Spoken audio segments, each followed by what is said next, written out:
Una festa di San Francesco diversa dal solito.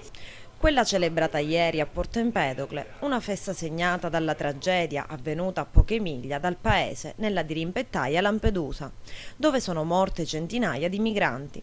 Un fatto che ha segnato la sensibilità dei giovani della Chiesa Madre, che eccezionalmente hanno voluto portare il simulacro di San Francesco in processione sino al porto, da dove la sera precedente sono state imbarcate centinaia di bare.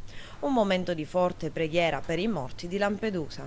Come ogni anno, anche quest'anno la nostra comunità ha benedetto gli animali, proprio perché tra Francesco e le creature, gli animali, c'era questo dialogo, c'era questa armonia, va bene?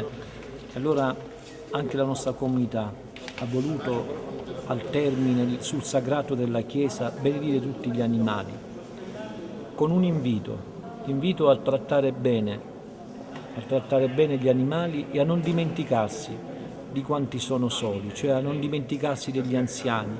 La festa di San Francesco, patrono d'Italia, oggi conosce una nota di dolore. Abbiamo pregato in questa Eucaristia per i nostri fratelli immigrati che hanno trovato la morte in una ennesima tragedia accaduta nel Mar Mediterraneo, proprio alle porte di Lampedusa.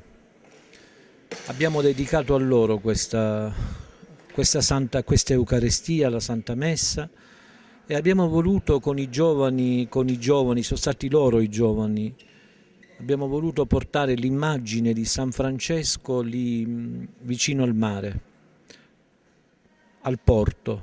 Abbiamo pregato, abbiamo ancora affidato